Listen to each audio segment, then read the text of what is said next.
Hi there and welcome back. And as I said, Diet, Health and Fitness. I am Denise Oliver. I am still here. Tracy Jones is in the building. She's just talking to Kirsty Percival, who's meant to be leaving but is still with us. And Ben Calder's joined me. Hello. Good morning, or good afternoon as it is now, isn't it? Hi, Happy New Year. Do you know, I never quite know what to say at midday. You know, are we happy midday-ish? You know? Sure. And whenever I've been on the show and somebody's gone, hi, how are you? And it's like, hi, good.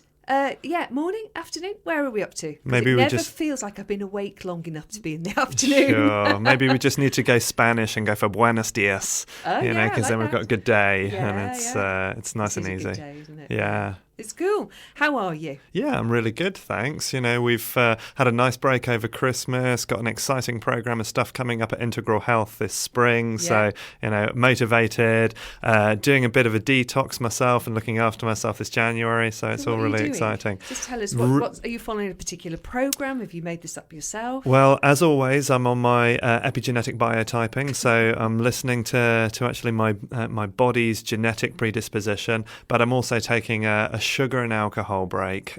So, because if there's two things that got increased over the holiday season, it was definitely those two, and they really need a little bit of a gap. So that's great. Alcohol's gone completely out of my diet now. It's just not serving me whatsoever. So it's like that favourite coat has gone.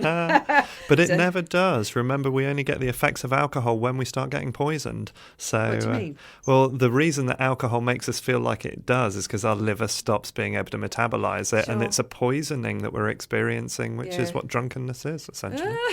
I've never thought about it as a poisoning, not in that sense. Sure. I think I just became aware even before I'd started on the sort of more holistic track, that it didn't work for me. Yeah. It just made me feel absolutely crappy. Yeah. So then I went through that cycle of, well, perhaps it's beer, I'll cut beer out. Perhaps it's lager, I'll cut lager out, because I was drinking those because they were cheaper, la la la. Sure. And so on to wine. No, red wine. No, that's not working now either. White wine. Oh, not so keen on that. I'll have champagne. Champagne was great for a long time. Of course. Bubbles. That's gone as well. And my favourite used to be a gin and tonic. Absolutely. Still is for me.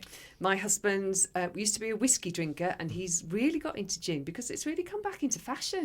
Yeah. It's interesting how these things go in cycles. Sure. And if you do a bit of research with your gins, you can see there's a big botanical basis within gins. So they do have a medicinal perspective if they're used appropriately. So I'm giving myself a bit of a break, and then in mid-February we'll add in some infrequent but appropriate gin use. Oh, any particular one?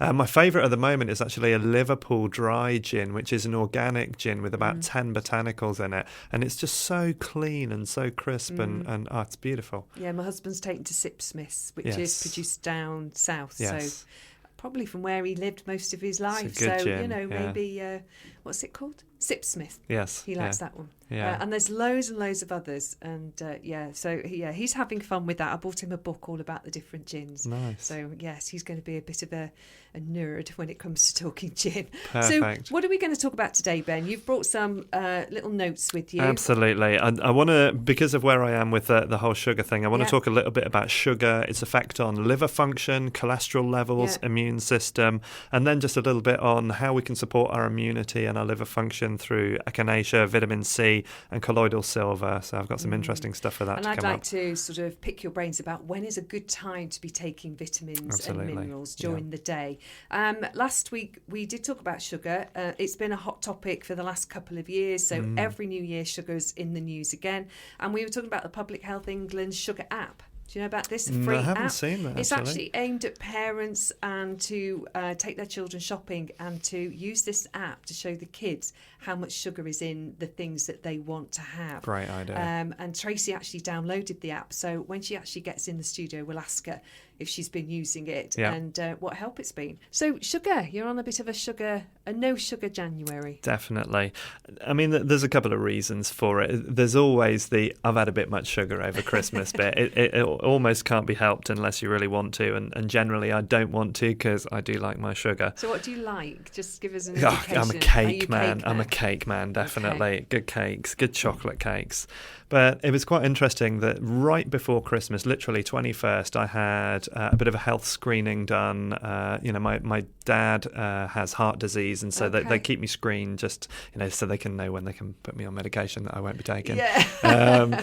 And my cholesterol level was actually quite high. It was like 8.2. Okay. Now, the balance, HDL, LDL was good, so I'm not worried about it. And also, I'm not too worried about a lot of cholesterol levels, to be honest. But it just reminded me, actually, that one of the things that raises our cholesterol levels is sugar. Now, not a lot of people know that because the liver actually produces increased uric acid, which contributes to gout, and that is as a response to sugar, but also our cholesterol levels will go up. So a lot of the time, having a low-fat diet isn't the key to reducing your cholesterol. It's not, it's the sugar, because of the way the body metabolizes it. And it's interesting, as an addictive substance, not only have MRIs shown that it lights up the same areas of the brain as cocaine, but in studies done with rats, they found that even when they've had rats addicted to cocaine, they will prefer sugar over cocaine because it's a more addictive substance. So we've got to be really careful.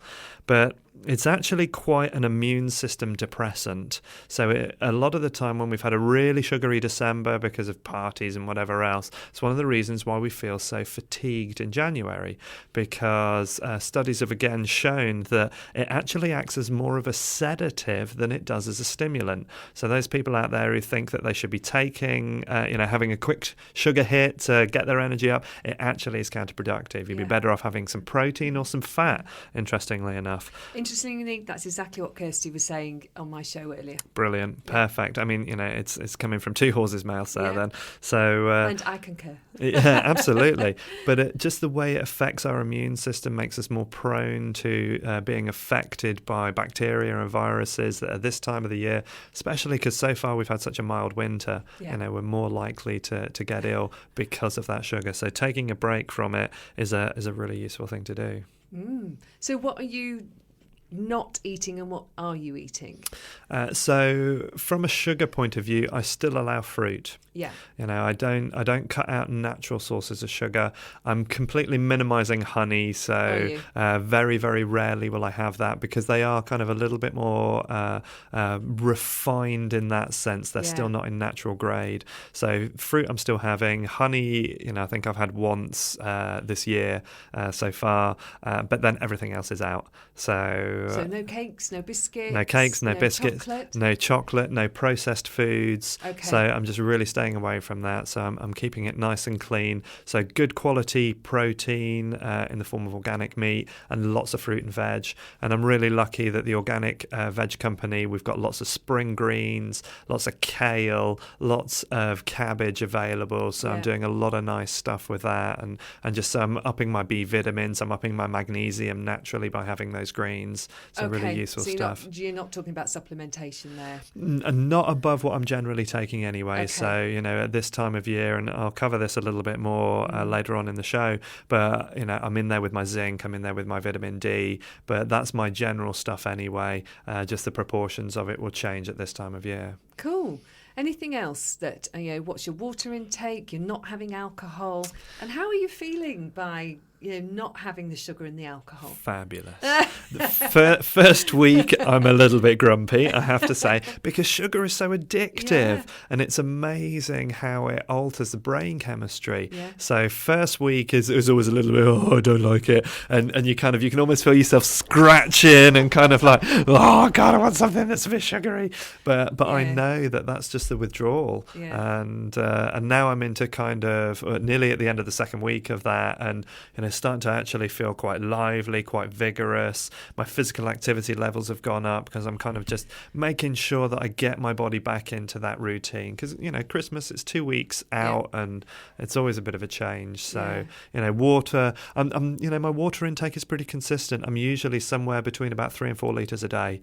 So that's my kind of typical water intake. And then teas are on top of that.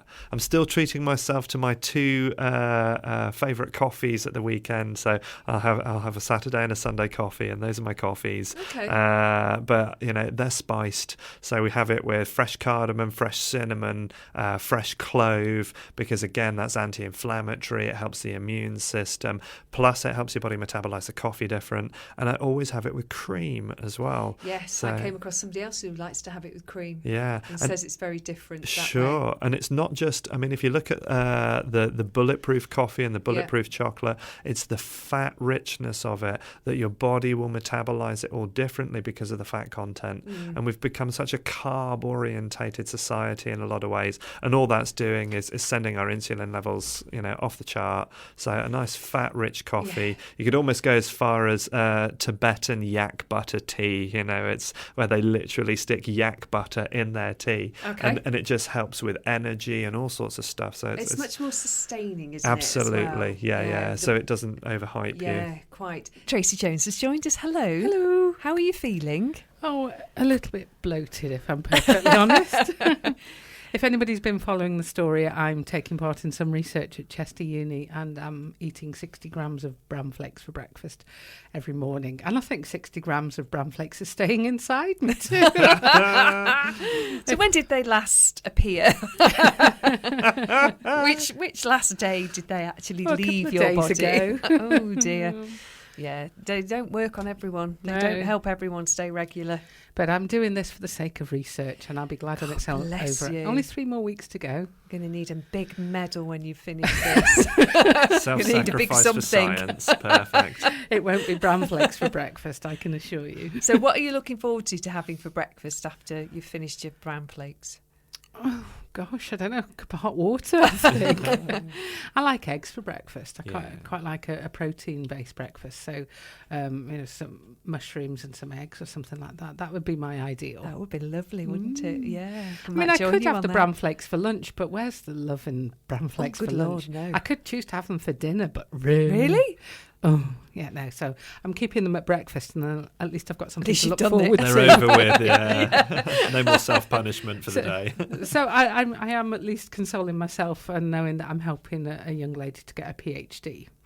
She better do it now. And you don't know, do you, in this research, whether you're taking a placebo or actually having vitamin D? That's right. Every evening I take a little pill. It could be a sugar pill or it could be vitamin D. And what she's tracing is iron levels. Now, the bran flakes come loaded with iron. It's my bran flakes breakfast is 60% of my daily iron intake, which my body's probably going, what are you doing? Because I've always been low in iron, hence why I was eligible for the research. But, we're looking at the effects of vitamin D, of which there's plenty shining down on us right now in the studio. Yeah, we're not going to be absorbing that through the... No. double windows that we're looking through. But it's very bright, which is very lovely. So what have I missed? So what have you missed? So Ben, quick recap, what we've been talking about. Ben's on an alcohol sugar-free January. Which has been good fun, yes. Good. I've been looking at the effects of that on our liver function, cholesterol levels, on how it actually depresses the immune system and so on. And now we're going to take a look at how we can improve the immunity through the winter as well by things like Echniacea, vitamin C, vitamin D, which you might or might not be taking, and zinc as well. And it's interesting, you kind of mentioned about, we're not going to absorb vitamin D even with the sun streaming through the studio windows here, but that's also because any time between the autumn equinox and the spring equinox, the angle of the sun is too low for us to produce any vitamin D. Wow, okay. So you could be absolutely naked on your lawn for 10 hours a day in sunshine any time between those two dates, and you will not make a single bit of vitamin D. That's good to know for when I'm lying naked on my lawn. Whenever you're thinking about it, just remember there's no vitamin D gain from there. it. No. Sure. So presumably, stop doing it. The research that they're doing at Chester Uni, it's quite important they do it in the winter because they know that you're not getting any other source of vitamin D. Yeah, so only through you're only likely to be picking it up through oily fish, really. And if people are into organ meats, good organ meat as well. Organ meat. Yeah. I know, just saying organ meat is really off-putting, isn't it? And I've learnt to make the best chicken liver pate this winter that I think I've ever tasted, and so it's a really nice, easy source of good organ meat there. Lovely. Fab. Well, I'm speechless. It's like, no, we're not. Tracy and I aren't meat eaters. No, sure. At all. It's You're just not missing our out. thing, is it? Well, yeah, the pleasure's all yours, Ben. Thank you. Last week, we discovered a new app. We were talking about the Sugar Challenge, and it's associated app, which I can't now for the life of me remember what it's called. What's it called? Yeah, it's via Sugar Smart. Public Health England, Yeah. and it's free to download to any app-style phone. And we mentioned it in the show last week, but we couldn't find any offending articles in the whole building. Nobody had any chocolates or sweets or And you couldn't biscuits actually or break anything. into the machine here to go and register a can of something. No. So in the intervening period, I've let my kids loose with the scanner. They love it, actually. It's really designed for children, and they love the idea of going around and scanning barcodes. So they've been scanning anything that's got a barcode, including furniture. But the things that they have scanned, they've actually have taken note. I've talked to them about their daily allowance, and they're of the age where their daily allowance is 6 cubes. And that works so much better than grams because they can actually visualise a sugar cube. And then they've been scanning some of their regular treats. Now, one in particular, my daughter adores wine gums, and she will inhale a packet of wine gums. And she was really shocked that her little packet that she was going to eat in a couple of minutes had 7.4 sugar cubes in it. She did still eat the pack because she'd just bought them, but she did think twice, and she hasn't bought any since, so that's quite interesting. Useful. Other things that we've scanned, I'm just having a look. A Cadbury's double-decker. In one double-decker, there's 7.6 sugar cubes, and my little lad wanted one yesterday, and we scanned it. I said, well, that's more than your daily allowance, and he actually chose not to have it. He did have some chocolate, but he went for a Freddo, which is, 40 grams of chocolate, and none of the nougat and stuff instead, so it was a lot better.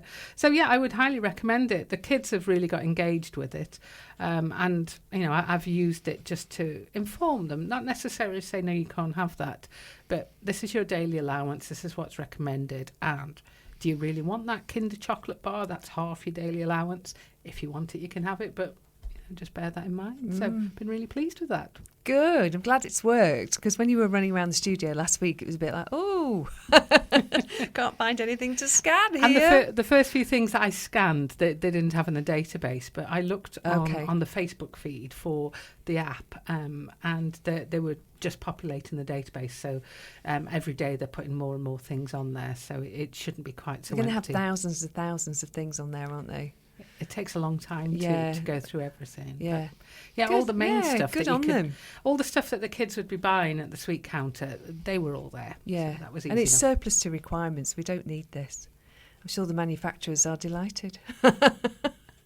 So, Ben, do you need to use the sugar app, or do you know exactly how much sugar is in things? I don't know exactly how much sugar is in things, but my rule of thumb is if it has the word sugar on an ingredients list, there's probably more than I need in there. Okay. So if So I keep part it, of your dry and sugar-free January. absolutely, absolutely. So no secret kind of lines of sugar, out of the way of everybody. It's all just I'm being good to myself. So, Ben, a little something that's come to my awareness only yesterday is that somebody asked me if there was an optimum time to take their vitamins and minerals. So I just thought we could have a little chat about that. Sure. And this is often quite a confusing area for people, partly because also there's natural variance. And as a kinesiologist, it's always my preference to test people for what their bodies actually need. Yeah. But as a rule of thumb, what I tend to find is that vitamins in the morning, especially your B vitamins, because they're there to help the thyroid, help metabolism, get things going, and minerals and fats and oils in the evening, because the minerals will act as a natural sedative into the body and will help to sedate the nervous system. So especially if you're using things like magnesium, which is chronically deficient in about 75% of women and involved in 3,500 enzyme reactions in your body. You take magnesium in the evening, and it'll actually help to sedate you, help you to sleep better, and you'll wake up with better energy because it'll have been working through the night. So a multivitamin and mineral. Bad idea.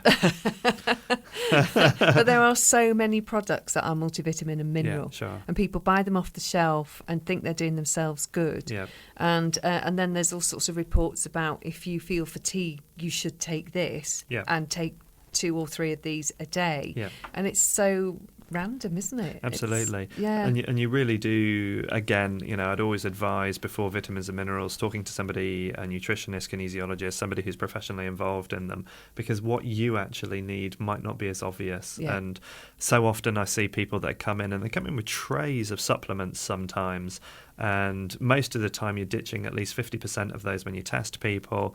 But it's about getting the dosage right for an individual, and it's about getting the timing right for an individual. And often that involves dividing stuff up and making sure that you're not having it all at once, making sure that you're looking at what the function of that thing is. Yeah. So as I mentioned, B vitamins are going to improve your metabolism. There's no point in taking them at night, because otherwise you're just going to have a restless night and you're not going to be feeling so good. Yeah. Although specific bits of the B vitamin complex can be used to act as a sedative. So it's really understanding what vitamins are for and how they function, rather than just buying what looks like a good value, all-encompassing, well, if I take the lot, it'll all be all right. You're actually better off microdosing with individual vitamins and minerals rather than overdoing like a broad spectrum. I've always had a less is more attitude towards vitamins and minerals, and not and in fact when somebody comes to see me, it's not the first port of call. Sure. It's hydration, better nourishment, and then let's have a look at how you're feeling and working it out from there. Absolutely. So that has always been my thing. B vitamins are water soluble. That's right. So they're the ones that when you take them, or they're in a multivitamin, that turn your pee a wonderful bright yellowy green colour. Yeah. It's an amazing fluorescent thing. Is there anything that helps them, apart from good hydration, is there anything that would complement them that you might take with them? As a rule of thumb, not for the individual. Really, with B vitamins, the big thing to remember is to take them as a complex. So even if you're needing to take extra amounts of any specific B vitamin, it's always better if you have them with a full spectrum of the B vitamins, including inositol and choline, so the body will metabolize them together as a group. And so at night, people, if they're looking for something perhaps to take that might just calm their body down, magnesium. Definitely. What else? Magnesium, calcium, zinc. So they're the 3 that I really look at a lot for people in the evenings. And they have such a wide-ranging effect on the body. So many body systems rely on them. Your DNA can't recycle itself without good levels of zinc. Your immune system is dependent on your zinc. So all of that stuff needs looking at together, really. And, one of the kind of supplement providers I work a lot with, Epigenetics International, their 2 biggest selling products worldwide are magnesium and zinc, because they're in the highest efficiency almost across all populations. And I think about women in the Western world and the effect the contraceptive pill has on their body. And if you're taking the contraceptive pill, please take a zinc supplement as well, because it depletes you. I don't understand the chemistry of it. I don't know why that happens, but I know that it does. Sure. And I know the medical profession actually inform women that they if they're going to be taking the contraceptive pill long term, they're going to need a zinc supplement as well. Well, the structure of that's quite easy. It's because the pill actually changes the way our body metabolizes copper, and copper's an antagonist to zinc. Yeah. So too much zinc takes our copper levels too low. Too much copper takes our zinc levels low. So you need to stabilize that, so that because the contraceptive pill raises our blood copper levels, that the zinc needs to be in there to compensate and stabilize. Goodness me. Ben, you've got a little something about colloidal silver you want to share with us. That's right. Fantastic immune remedy, antibacterial, antiviral, incredibly powerful. And we find it in dressings, we find it in all sorts of places, but it's not recognised by the Food and Drug Administration as having any medicinal benefits. And in fact, in the UK, you can only buy it legally as a cutlery sanitizer, not as a medicine. But NASA have just announced that they are going to be using colloidal silver filtration for all of their space station and all of their spaceships. And the Russians have been doing this for years, but the fact that NASA have now now endorsed it as well, is great. And the FDA are up in arms about it because they don't have any jurisdiction in space. So they can't suppress this. Not yet. This wonderful medicine that you can make for yourself. It's totally inert to humans, really safe for use, and is effective against things like MRSA and some quite serious infections that have got antibiotic resistance. So it's an incredible product, really worth looking into. Just make sure that if you buy it in glass bottles, and you make sure that it's a 5 to 10 part per million particle size, because then that way you won't get the often quoted side effect of silver, which is agria, where you go blue. But that's where the term born with a silver spoon in your mouth and blue-blooded for the royals comes from, because they all used silver to help with their immune system. Did they? And in fact, it goes all the way back to Alexander the Great. He used to put silver coins in his water containers to take them across the desert because they never got infected. So now I've got this image of all of the former royals looking like Avatar. That'd be great, wouldn't it? Swing through the trees. Wow, that'd be really cool. I'd like to be that. Oh, that's a nice, interesting note to end on. We may be blue next week. Who knows? Take care. Bye. Bye.